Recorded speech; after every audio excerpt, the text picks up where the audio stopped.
coming up on the Entertainment Zone. New album, #1 hit song, and Dasha is taking on the world in her first headlining tour.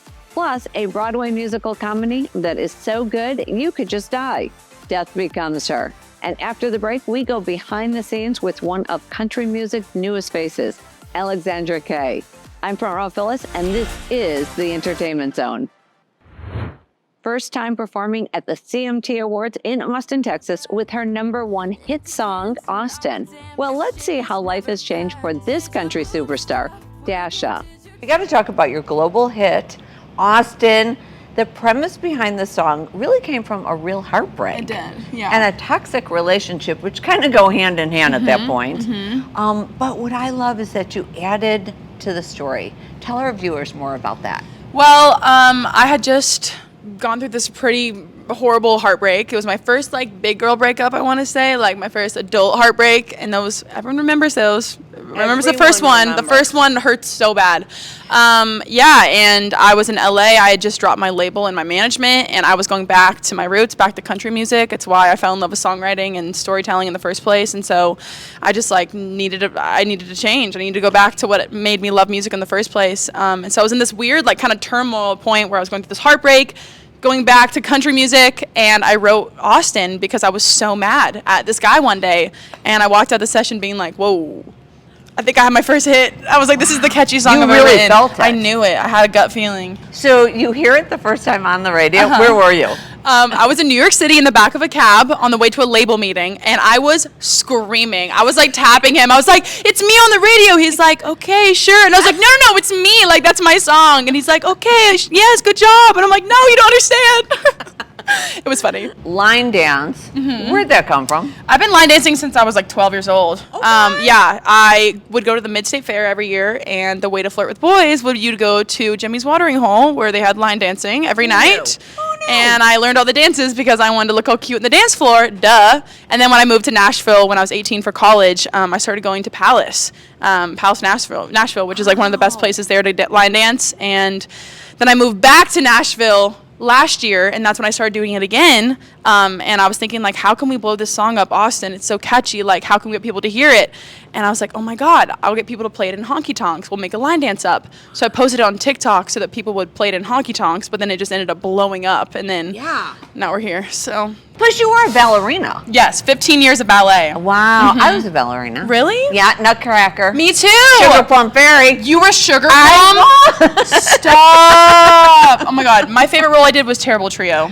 Okay. That was fun. Yeah. Damn, you were Sugar Plum? I was Sugar Plum. You were the it girl. You Okay. were. Dang. But I can't sing. Yeah. Just so you know. Okay. So we bounce each other out. So we do. Yeah. So what's the message you want people to take away from these songs? My thing is I understand I have so many young fans, so many young females following me, and I am an older sister as well. And my favorite thing about being in the public eye, having music out, is that I can share my stories, share my vulnerabilities, but also encourage young women to be the most badass version of themselves, and do your thing. Don't be afraid of people's opinions. Be unapologetically yourself. And so that's kind of what I want to say in my music. And that's why it's so sassy and also so vulnerable. And, I just kind of say it like it is because I want other people to feel like they can do that too. So the song takes off. You're asked to perform Austin in Austin, Texas. Yes. At the CMT Awards, but you were never performed this live, right?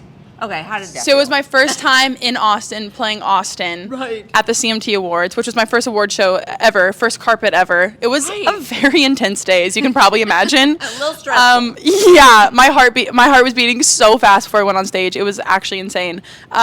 Yeah, we learned a lot on that day, and it was the first time I'd been thrown into okay, girl, go shine, be the artist Dasha now.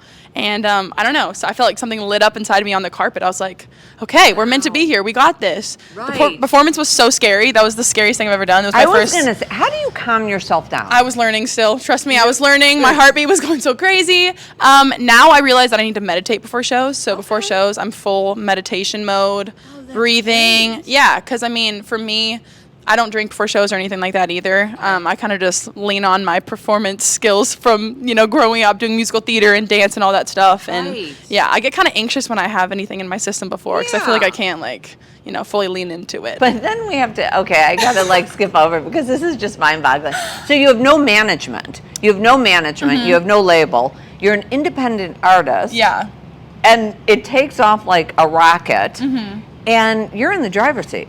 You are driving this puppy. Oh, yeah. I mean, how did that feel? It felt really satisfying knowing that someone, at the time, finally I had a management, and a Right. small, independent kind of label team just helping put the song out and stuff. But, knowing that, wow, someone who's not attached to a label or doesn't have any funding, basically, Right. you can blow a song up. It's possible. And, Right. the underdog winning in that situation was, the coolest thing to be a part of. It felt really good. It was a crazy few months.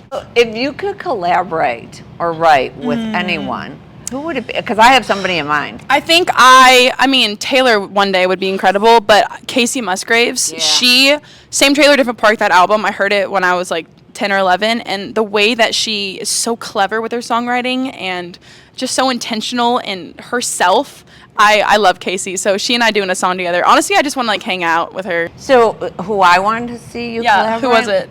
It's Coldplay, Chris Martin. Oh my God. Yeah. I could see that. I could totally My see thing is that. I love songwriters. I love songwriting, and he is a genius. He's a genius. He's a genius. Yeah. I'm in on that. See. Absolutely. Okay, we're throwing that out there because that's how it's going to be. Yeah. Yeah. No, for Manifesting. sure. Yeah. Hey, Chris. What's up? So here's one last question. So this is a fun one. If you could be a Disney character, who would it be? Oh my God, I love this. I think I would choose. Ooh. You know what? I maybe would do. Oh my God, this is a hard question. Okay, maybe Ariel, because it'd be sick to get to swim like that. It would be kind of fun. Or I was thinking Tinkerbell because flying. Yeah. I'm thinking superpowers right now. Death Becomes Her, a drop-dead hilarious new musical comedy about friendship, love, and burying the hatchet again and again. So what are some of the similarities and differences based on the 1992 film that everybody knows, Meryl Streep and, Goldie Hawn, Bruce Willis, who you play. So what are some of the similarities? What we have here is you see a trend on Broadway where you see a lot of movies on Broadway right now. And what sometimes happens, is they take the movie and they shove songs in there. Okay. We're not doing that. Okay. We're not doing that. Yes, there are all the wonderful things that you want from the movie. There are wonderful lines that you know. There are wonderful things that happen that you want to see, and we're going to give you that. Marco Panett, our book writer, and Noel Carey and Julia Madison, our composer-lyricists, they wrote something themselves with all of the source material, but we get to make it our own. Okay. So it is entertaining beyond belief, and Yeah. it goes like a rocket ship. It is so cool. Okay, so I got to go back memory lane. We talked about this a little bit off camera. Okay. Okay, we're going to go to Two of a Kind Okay, no, it was great. It was with wonderful. the famous Olsen twins. The famous Olsen twins. I mean, how I crazy was their is that? dad. It was nuts. What was it like being on a sitcom? The best. Really? Absolutely the best, especially on what we call a 3-camera show. So it's basically the live in front of a studio audience. You're basically doing a play with a live audience, and so you get to play the same character in just a different play every week, and it was fun. Plus, like this, where you know everybody involved with it, and you trust everyone, and it's just play. It is absolute play. Do you guys have a ritual backstage that you do even before rehearsals?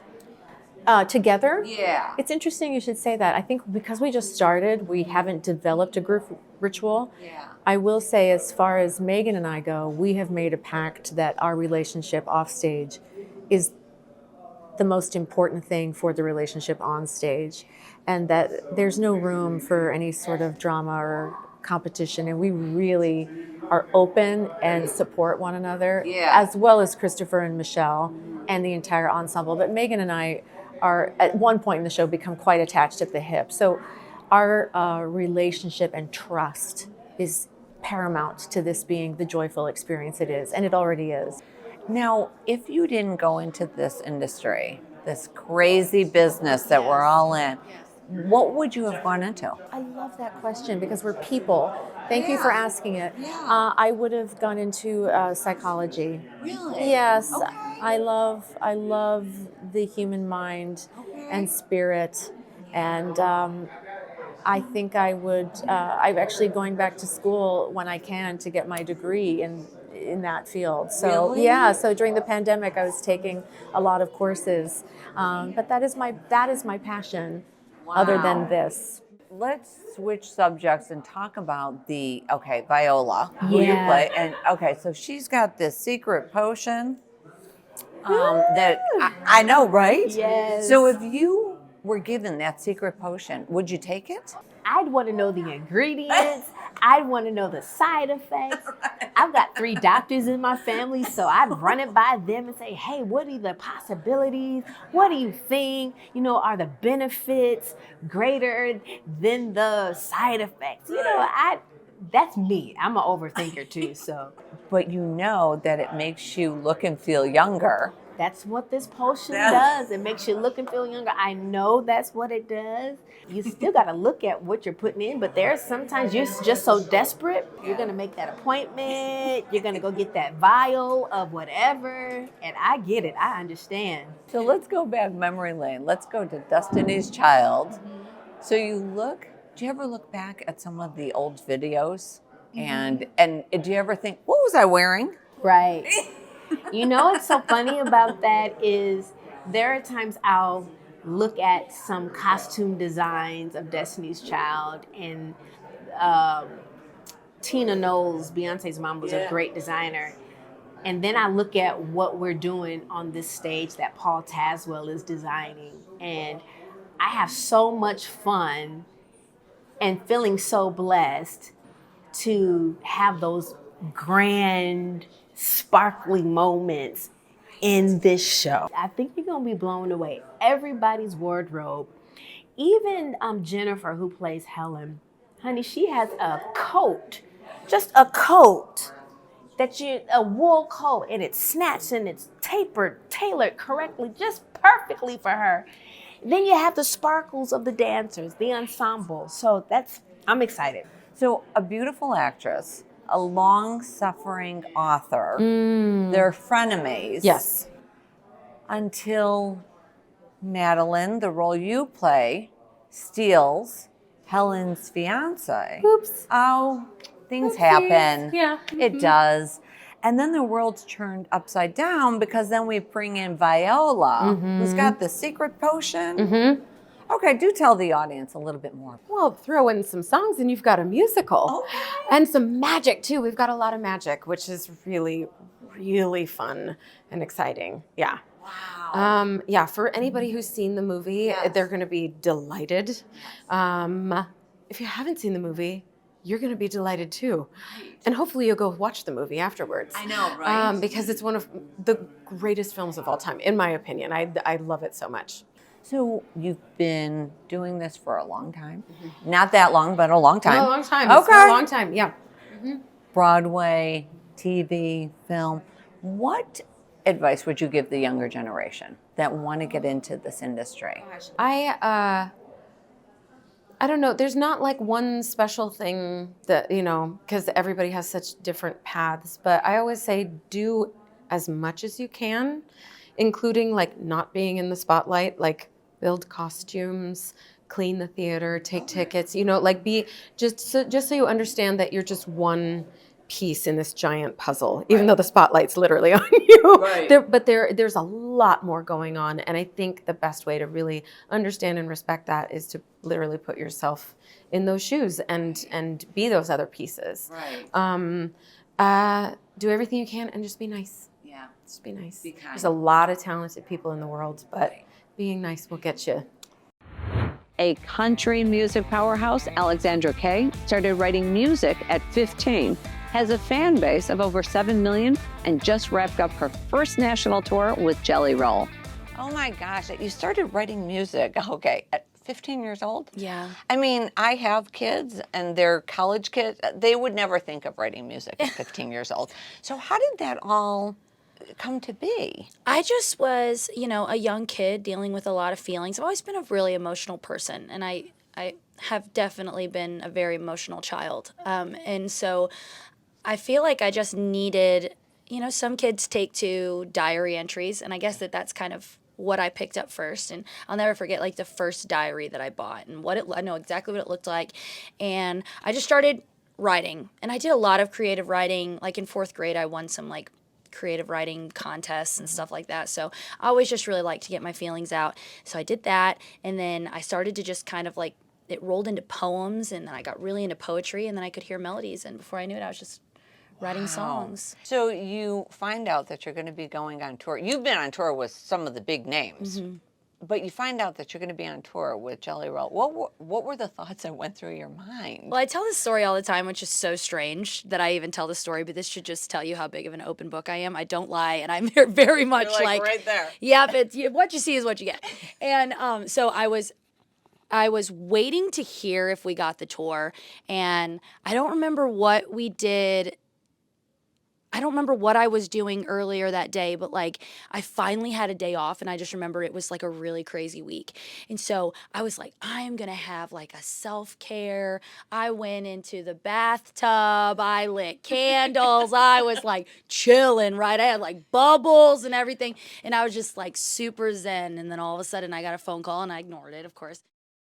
And then I called again, and then a third time, and I was like, okay, something is happening. Something's going on.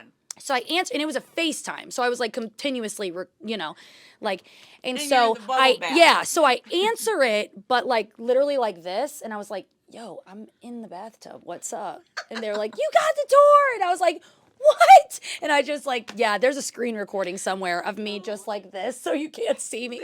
And I'm like crying, and my makeup's running down my face. And yeah, and then just processed it for a few days, and then it announced like a few days later, and then everything changed, Right. As an independent artist, like for that announcement to even go out that I got, this is the biggest tour of the year. Right. And to have this opportunity and to be independent and get this opportunity it speaks, volumes on Definitely Jelly speaks. Roll and how he likes to reach out and help the love underdog. that. So you've also collaborated with some huge names. Yeah. I mean, Randy Travis, Gary LeVox, who I'm madly in love with, and so happy that they're going back on their 25th too. anniversary, right? I am so excited. Rascal Flatts. Yeah, that's I'm going to be- go to that tour. I know. I love them. We'll be there together. I love it. I love that. And then also Scott Stapp with Yeah, Creed. Creed. Oh my God, he's like one of my favorites. So Me too. if you could collaborate with anybody, who would it be right now? I'm such a Lainey Wilson fan. I would love to collab with Lainey. She's such a sweetheart, Yeah. and she is just paving the way for women in country music right now. So that's my dream collaboration Which right is now. so good. Yeah, she's crushing. Oh my And doing gosh. it in such a pure and wonderful way. And Yeah. she's just 100% herself. And, when you get to crazy successes, sometimes people lose that, and she's really staying true to who she is, and I'm just really proud of her. I think that you need to do a collaboration with Dolly Parton. I would Right? die to. We're going to get that out there. We're I would throwing that die out to, there. please, Okay? Dolly. I would do anything. No, I love her so much. I know, right? And her as a person, her heart, what she stands for. She's such an incredible person. Thank you for spending part of your day with us, and we'll see you right back here next week. I'm Front Row Phyllis, and this is the Entertainment Zone.